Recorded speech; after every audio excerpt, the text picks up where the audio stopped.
They shouldn't have found Earth. The Council had buried its location beneath layers of blacklisted coordinates and redacted maps, sealing it off like a rotting wound in the archives. But curiosity, damn curiosity, was stronger than protocol. The signal came from a drifting satellite, ancient but still pulsing with power. It whispered through the void. Music, laughter, voices repeating over and over in garbled languages long dead. The Calperian survey vessel Halitus locked on. A routine reconnaissance, they said. Just a husk of a planet, they thought. No sentient life remained. No real danger. Just ruins to sift through and catalog for the xenohistory records. But when they descended through the dead atmosphere, the static on the comms didn't sound like interference anymore. It sounded like breathing, and somewhere in the dust-choked clouds of what once was Earth, something opened its eyes again, because someone had finally come back. The landing crew of Halitus descended into a silence so profound it pressed on their eardrums. Earth was supposed to be lifeless, its last biological readings over 6,000 galactic cycles old. Yet the soil was warm, faintly pulsing, as if the planet itself was breathing. Captain Zeal brushed dust from a shattered building, revealing a sign in archaic Terran script. "Welcome home." Surveyor Dren tried to laugh, but the sound came out tight. "It's just atmospheric settling," he said. But the dust didn't drift. It floated deliberately, curling around them like it remembered what lungs felt like.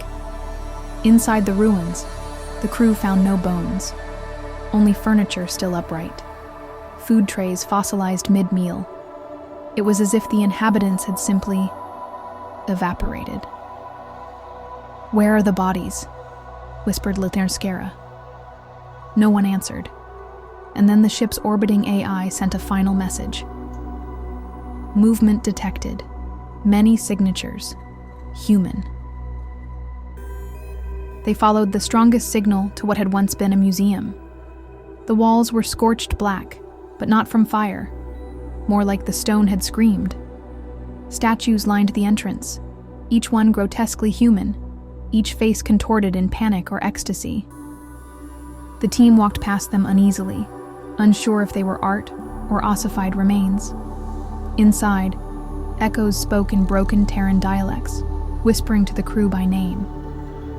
Dren turned to flee, only to find the exit gone, replaced by more statues, one of which had his own face. Captain Zeal called out to the Halitus for extraction. No reply, just static. Then the lights flared, lights powered by no grid they could trace, and a voice older than circuits muttered, "Visitors." Again. The walls shifted, and the echo became a scream. Back aboard the Halitus, panic spread. The away team had been out of contact for 9 minutes. Protocol dictated evacuation.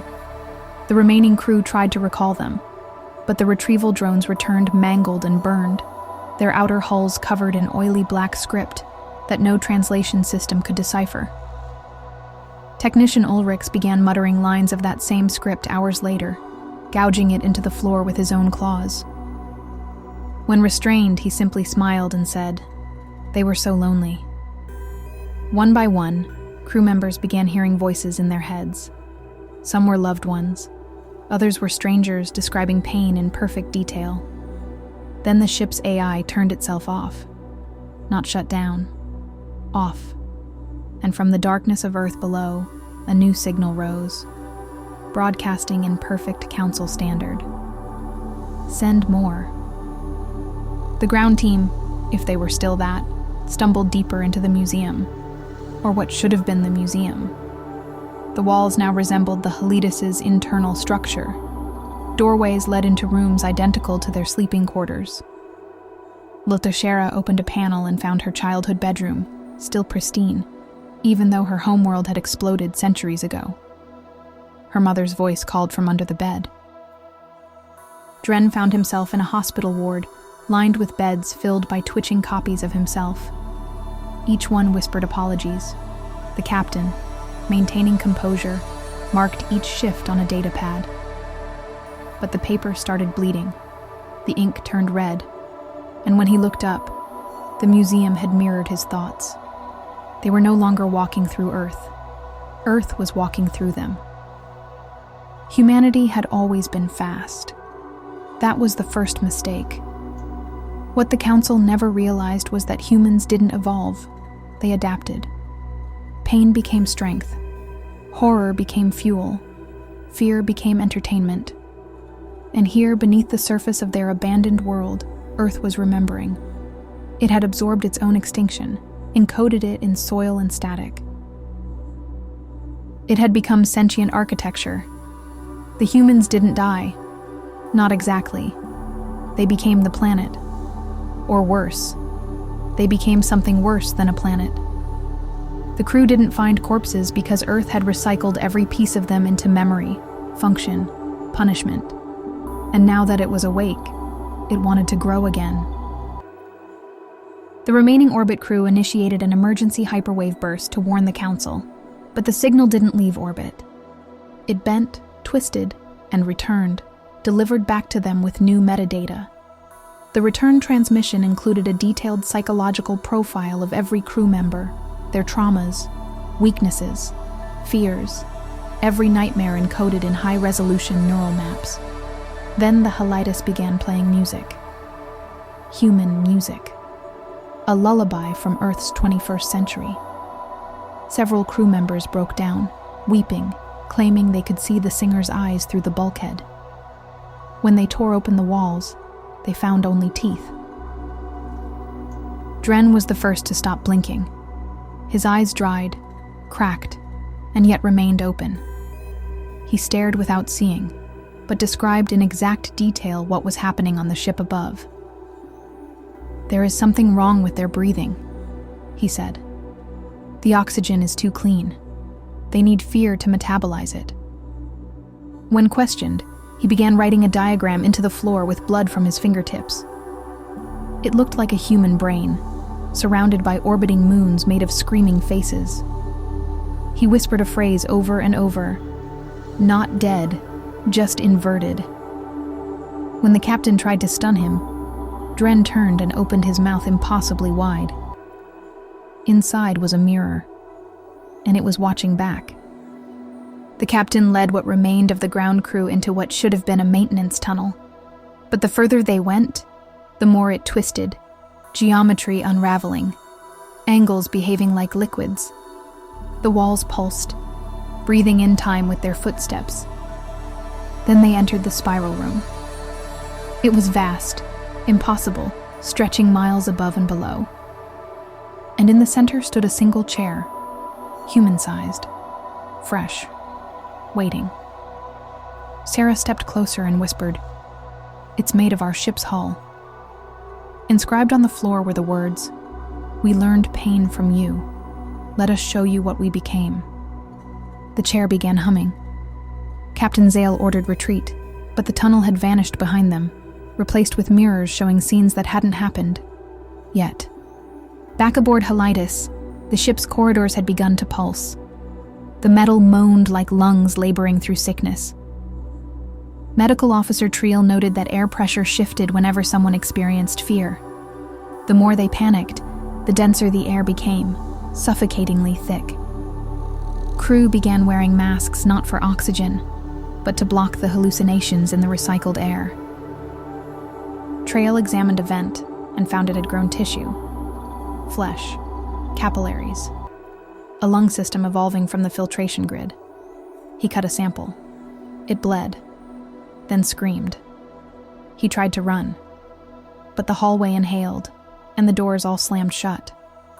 When they found him hours later, he was encased in mucus and whispering Earth's name over and over, as if it were a god. The ground team discovered a chamber deep underground, a data vault, humming with power. Old-world technology, fused with something organic. Inside were records, billions of hours of human behavior, war footage, torture, reality shows, family dinners, executions live-streamed for entertainment. Dren, still semi-lucid, laughed and said, "They archived themselves. Every sin, every scream. Earth remembers everything. Shara accessed a file and saw herself, dying in ways that hadn't happened yet. She pulled away, but the console pulsed. Her thoughts were now in the system, uploaded, stored. The vault wasn't just memory, it was training data, and Earth was learning how to be human again. They found the fields next, rows of what looked like crops, tall stalks glistening in the darkness. At first they thought it was synthetic, then they looked closer. Each stalk was a spinal column, curved upward like a serpent, vertebrae fused into a lattice of wet bone. At the top of each, a human face, frozen mid-scream. They twitched, responded to proximity. Their eyes moved. Dren touched one. It whispered, "Thank you." Shara vomited, and the plants shivered with joy. The soil below pulsed, wet with something thicker than water. Captain Zale whispered, "They didn't die. They changed form." And the wind that blew through the field sang in dead languages. One of them was Sarah's own voice. They followed the whispers to a smaller building. The walls were decorated in cheerful murals, stars, animals, stick figures holding hands. It had once been a school. Inside, desks remained in perfect order. Toys sat untouched. But the blackboards were covered in crude carvings of skinless humanoid figures, kneeling in front of towering shadows. Shara picked up a toy. It wept in her hand. Then the lights flickered and children began giggling. Not memories, not recordings, voices, coming closer. They hid in lockers, holding their breath. The door creaked open. Small, malformed hands dragged across the floor. Footsteps that didn't walk. They skipped. One voice whispered from right behind Zeal's ear, "Want to play Earth again?" The helitis shifted. Without command, it began descending, drawn by something below. Emergency thrusters engaged on their own. In the control room, the helmsman was dead. Not killed, emptied, hollowed like fruit, his insides missing, skin left perfectly intact. And carved across his forehead were 3 words, "We forgive you." The command AI reactivated for 5 seconds, long enough to scream. Then a new voice spoke through the comms, not artificial, not mechanical, just human. "Earth welcomes you home. Come see what you've made of us." And below, the ground split open like a mouth. It was ready to feed again. The ground crew stopped recognizing each other. When they looked into one another's eyes, they didn't see faces. They saw entire lives that weren't theirs. Shara saw herself as a soldier in a forgotten war, Zell as a tyrant on a floating city, Dren as a child, endlessly falling from a burning tower. "These aren't ours," Zell said, trembling. "They're gifts." Dren replied, "No, they're templates." Earth was trying them on like clothing, simulating their personalities, testing fits. Somewhere, something was recording their emotional reactions, their pain thresholds, their regrets. It didn't want to kill them. It wanted to become them. Shara couldn't remember her own name anymore. Only the screams of someone who looked like her, trapped in a mirror that no longer reflected the present. She finally realized the truth. Earth hadn't been sealed off to protect the galaxy from it.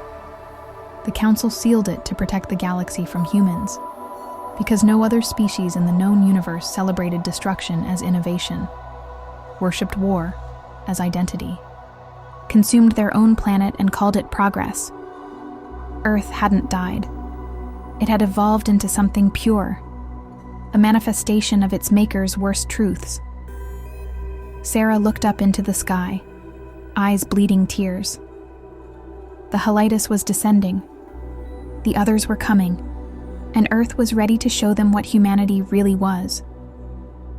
The helitis landed with the grace of a falling corpse, its hull warping into unnatural curves.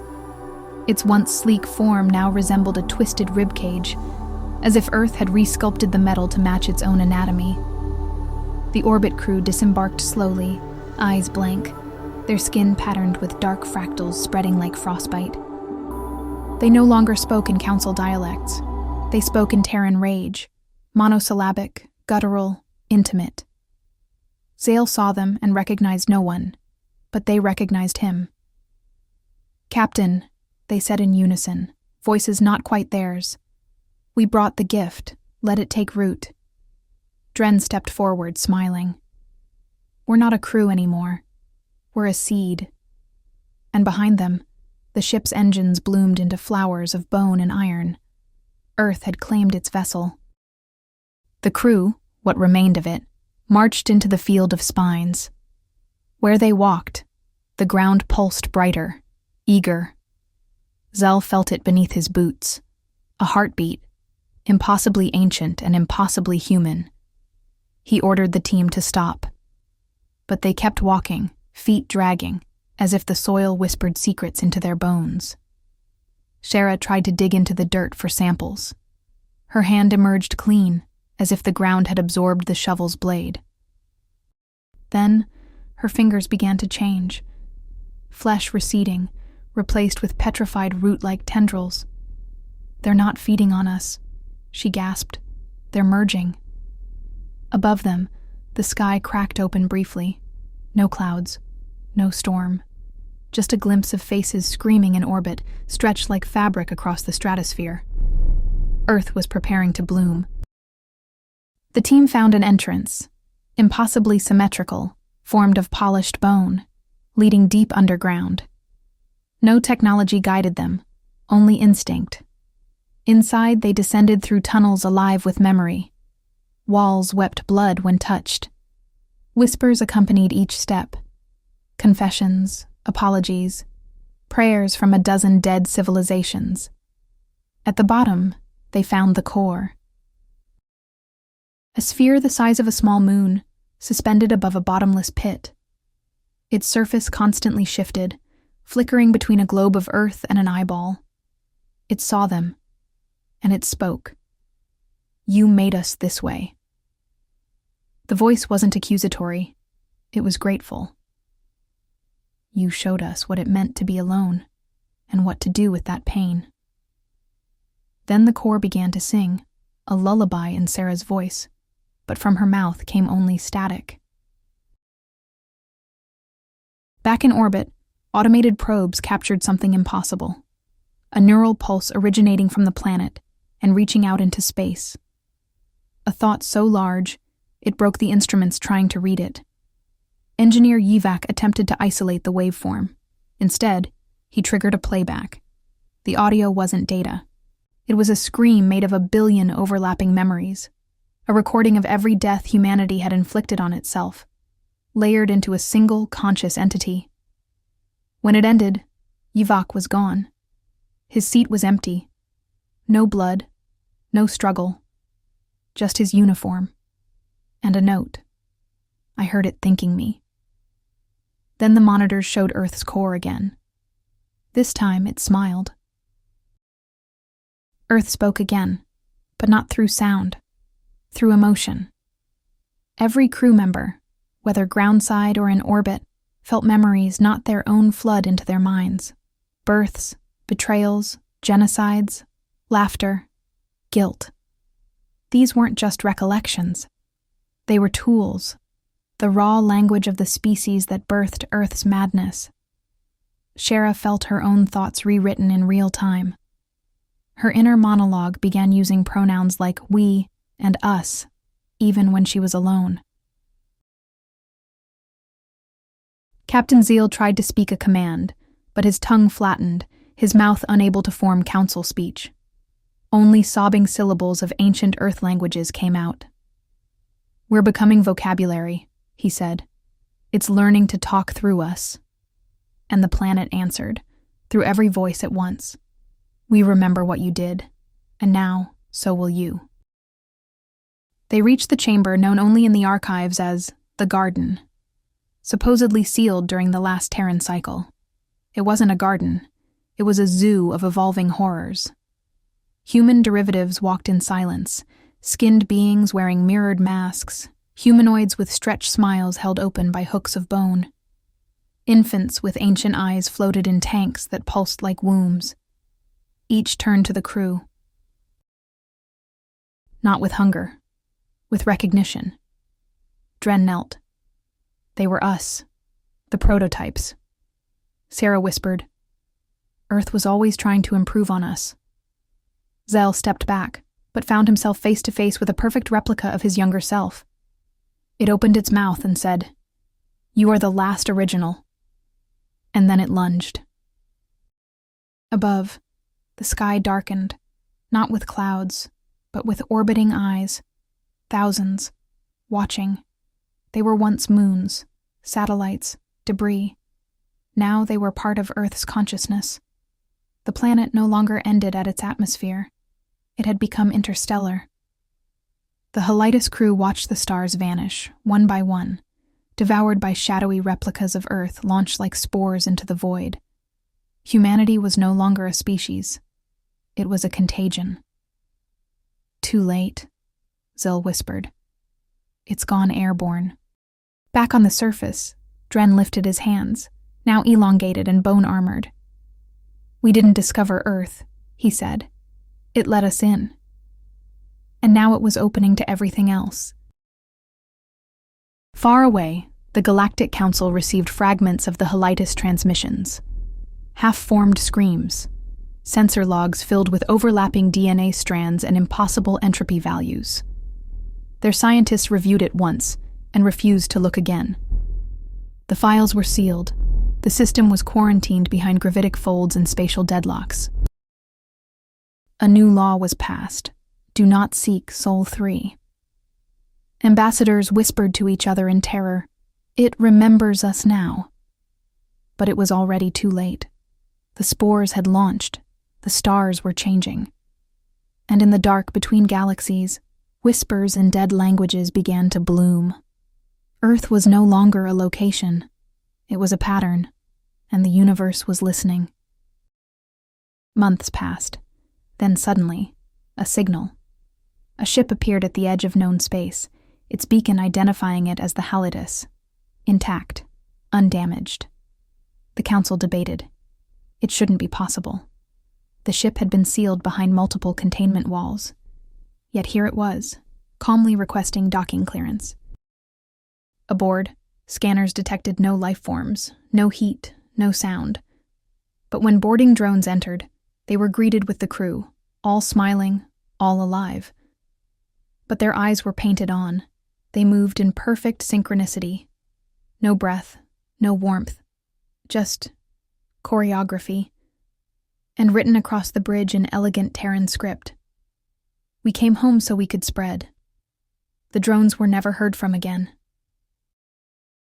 Back on Council Worlds, strange phenomena began.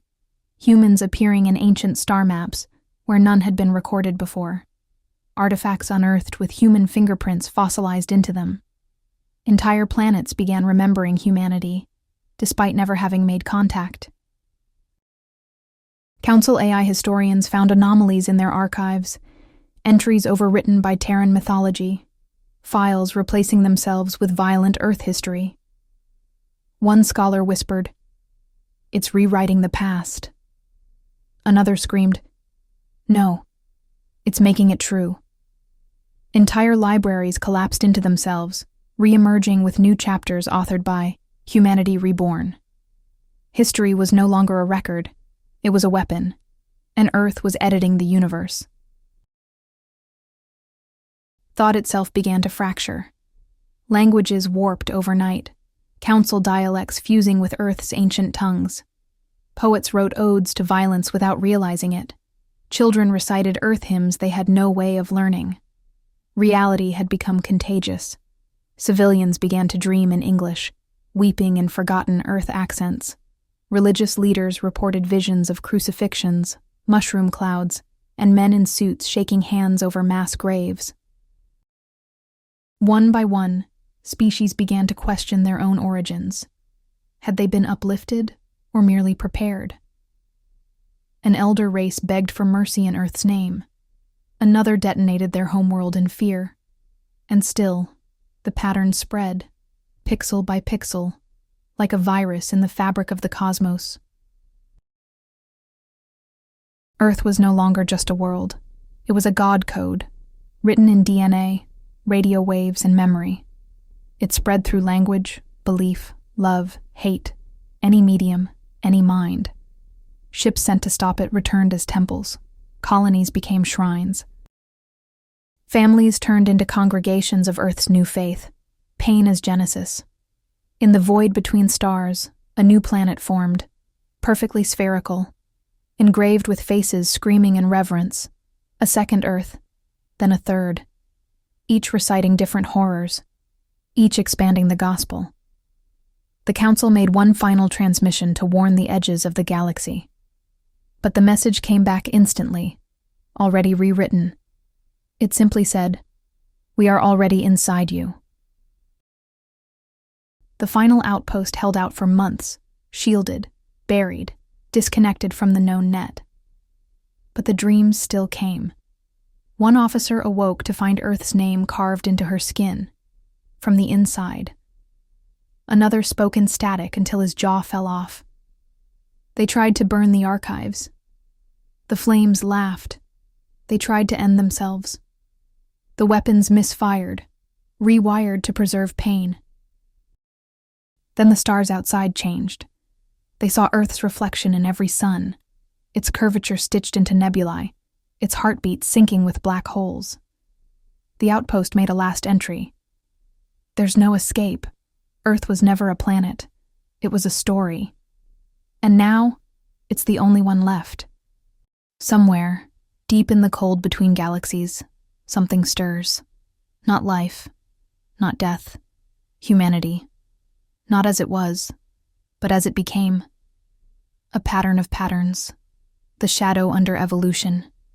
It waits, it listens, it learns. And one day, when the last star sighs and darkness blooms absolute, it will whisper, "We remember what it was like to fear." And in that final moment, before entropy takes all, the universe will understand. The most terrifying discovery wasn't a weapon. It wasn't a plague.